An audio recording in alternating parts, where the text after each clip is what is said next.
একদিনে skill develop হয় না, আস্তে আস্তে করে স্কিল ডেভেলপ করতে হয়।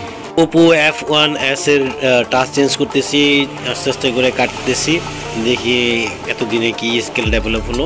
এক চান্সে এই ডিসপ্লেটা টাচ থেকে আলাদা করতে পারি কিনা। যাক, আলহামদুলিল্লাহ সাকসেসফুলভাবে সুন্দরভাবে কাটছে। পোলারাইজার কাটিং হয় নাই এখনও, এটাকে এখন ক্লিন করব। ক্লিন করে আস্তে আস্তে ক্লিনার যেই মেশিনটা আছে ওটা দিয়ে ক্লিন করব। ক্লিন করে তারপরে চেক করব যে ডিসপ্লেতে কোনো দাগ আছে কি না। যদি মাঝে মাঝে অরিজিনাল ডিসপ্লে হলে দাগ পড়ে না, মার্কেট ডিসপ্লেতে দাগ পড়ে না। ওই যেই মেশিনটা দিয়ে ক্লিন করতেছি, ক্লিনটা যদি জোরে ডিসপ্লের সাথে ভাইব্রেট করে বা ঘর্ষণ যদি বেশি হয় তাহলে ওই জায়গাটা কালো হয়ে যায়। দেখি এখন এই ডিসপ্লেটা কি সম্পূর্ণভাবে ওকেও আছে নাকি কোনো জায়গাতে কালো দাগ পড়ছে। তো আপনাদেরকে করে দেখাচ্ছি। তো যেটা বললাম, কারিগরি শিক্ষাই আপনাকে সামনের দিকে এগিয়ে নিয়ে যেতে পারে। তো বসে বসে টাকা আসে না। তো আমাদের মোবাইল সার্ভিসিং কাজে অনেক পরিশ্রম করতে হয়, অনেক ধৈর্য সহকারে কাজ করতে হয়, খুব নিখুঁতভাবে কাজ করতে হয়। যেহেতু এটা মাইক্রো লেভেলের কাজ, তো সেজন্য এটা খুব ধীরে ধীরে আস্তে আস্তে করতে হয়। চাইনিজ ডিসপ্লেগুলো সব তো চায়নাতে তৈরি হয়, তো চাইনিজ ডিসপ্লেগুলো আবার মাঝে মাঝে ভেঙে যায়। তো চেষ্টা করতেছি যে যেন ক্লিয়ারলিভাবে এই কাজটা করতে পারি। ঠিক আছে, দেখি কী অবস্থা। ক্লিন তো হয়ে গেছে, এখন শুধু এটাকে ডিসপ্লেটাকে পরিষ্কার করার পালা। যে ছোট ছোট অল্প অল্প আঠাগুলো আছে সেই আঠাগুলো অকটেন দিয়ে, ঠিক আছে, এটাকে ক্লিন করব। এটার মধ্যে আপনার থিনার ব্যবহার করলে পোলারাইজারের যেই কালো দাগটা আছে এটা ডিসপ্লের ব্রাইটনেসটা সমস্যা করে, সেজন্য অকটেন ব্যবহার করতেছি। অকটেন দিয়ে কাজ করলে পোলারাইজারের যে কালারটা সেটা নষ্ট হয় না। ঠিক আছে, অনেক টেকনিশিয়ান এটা জানে না, সেজন্য বলে রাখা আর কি। সুন্দরভাবে ক্লিন করার পরে এটাকে চেক দেবো। চেক দিয়ে দেখবো কি ডিসপ্লেটাকে 100% ঠিক আছে নাকি এটা কোনো দাগ টাগ আছে। তো আশা করি পুরো ভিডিওটা দেখবেন। ঠিক আছে, আমাদের দোকানের ঠিকানা দিখান Bazar, new market, Rana mobile servicing সেন্টারে। সবাই এখানে আসবেন, আইসা আপনি কাজগুলো অনেকভাবে করে নিতে পারেন। ঠিক আছে, সবাই দোয়া রাখবেন। এখন দেখি পরিষ্কার করার পরে দেখি এটা ঠিক মতো কাজ করতেছে কিনা, সেজন্য দেখি অবস্থা। আসলে আমি ভিডিওটা আগে করছিলাম, পরে ভয়েস ডাবিং করলাম, সেজন্য হয়তো আপনারা মনে করতে পারেন যেটা আমার কাজ না, এটা আমার নিজের দোকান। ঠিক আছে, তো সবাই দোয়া রাখবেন আমাদের জন্য, যেন আমরা কাস্টমারকে বেস্ট ভালো সার্ভিস দিতে পারি, সেই কামনাই রইল আপনাদের কাছে। যাক, এখন এটা ক্লিন হচ্ছে, ভালো করে ক্লিন করে তারপরে মোবাইলের সাথে লাগিয়ে এটা চেক করব কি এটা কি 100% কাজ করে না করে না, বা লাইটে কোনো সমস্যা আছে কিনা, আপনার ডিসপ্লেতে কোনো দাগ পড়লো কিনা, পুরোটা চেক করে তারপর আমরা কাস্টমারকে এটাকে বুঝিয়ে দেব। তো দোকানের ঠিকানাটা করি Dikhan Bazar, new market, Rana mobile servicing, Dikhan বাজারের। এটা হলো আপনার নতুন একটা ব্রিজ আছে, ব্রিজের পাশে। তো এখন দেখি আমরা ডিসপ্লেটা ফিটিং করি। ফিটিং করার পরে দেখতে পাচ্ছেন একটা দাগ পড়ে নেই। সবাই দোয়া করবেন আমাদের।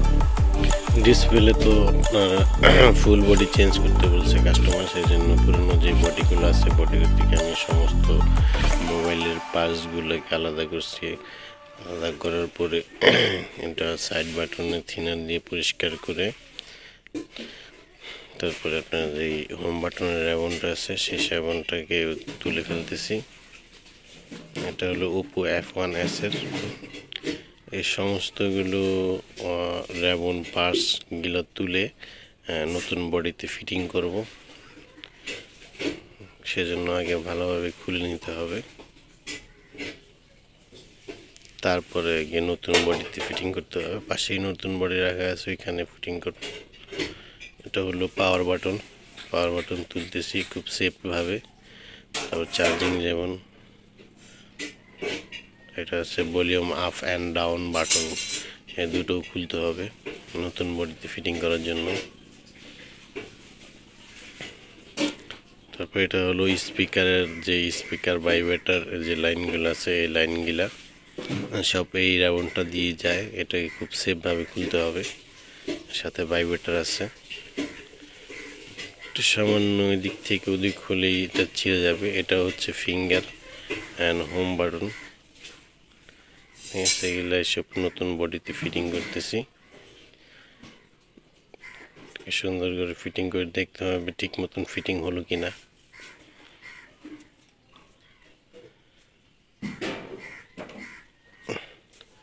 হোম বাটনটা লাগিয়ে নিলাম। এখন ভাইব্রেটর অ্যান্ড স্পিকারের যে লাইন আছে এটা হলো লজিকটা, এটা চার্জিং এবং সাউন্ডের কাজ করে।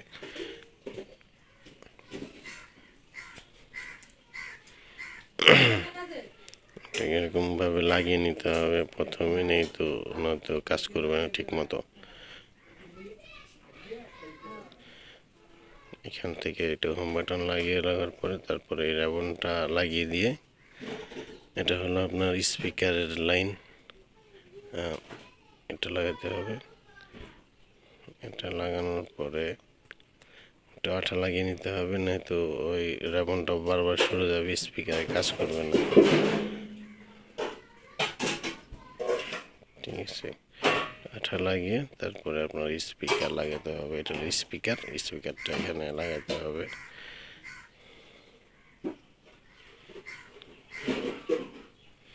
স্পিকার এখানে লাগিয়ে দিলাম। লাগিয়ে দেওয়ার পরে এটা হলো চার্জিং রিবনটা এখানে সুন্দর করে ফিটিং করে নিতে হবে। প্রথমে নাট দিয়ে, পরে এই নাট দুটো লাগবে হলো গিয়ে আপনার ব্যাক সিলের উপরে, কিন্তু আমি এখন লাগিয়ে নিতেছি যে কাজের সুবিধা করতে। এটা হলো আপনার ইন্টেনিয়া কেবলটা সুন্দর করে ফিটিং করতে হবে। নতুন বডিতে ডিসপ্লে লাগিয়ে চেক দিলাম। চেক দেওয়ার পর দেখতে পারেন ঠিক আছে, কোনো সমস্যা নেই। ঠিক আছে, এখন এটাকে সুন্দর করে টাচটা সেটিং করে দিতে হবে। কেবলটা ঠিক মতন লাগতেছিল না, সেজন্য এখন এটাকে সুন্দর করে চারপাশে আঠা দিয়ে এটাকে ফিটিং করব। প্রথম ডিসপ্লেটা লাগিয়ে নিয়ে তারপর একটু ক্লিন করে এখানে কেবলটা লাগিয়ে নিতে হবে।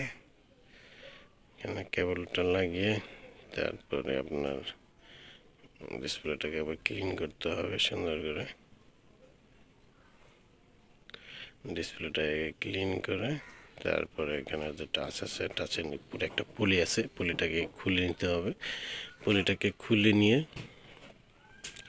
তারপরে আপনার এখানে আঠা দিয়ে রাখছিলাম ওটাকে সুন্দর করে মাপ মতো বসিয়ে দিতে হবে। দেখতে হবে নম্বরটা ঠিকভাবে কাজ করে কিনা। নম্বর একটু সরিয়ে নিলাম, উপরে পুলিটা উঠিয়ে নিলাম। তারপরে এটাকে টাচটাকে লাগাইতে হবে। টাচটাকে ফিটিং করে তারপরে ব্যাটারির নিচে আঠা দিতেছি। ব্যাটারির নিচে আঠা না দিলে ব্যাটারি ভিতরে নড়াচড়া করে মোবাইল বন্ধ হয়ে যাবে। ঠিক আছে, ব্যাটারিটা লাগিয়ে নিলাম।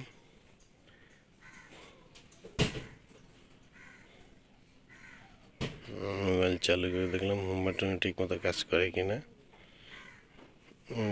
পুরো কমপ্লিট হয়ে গেছে আমাদের সেট।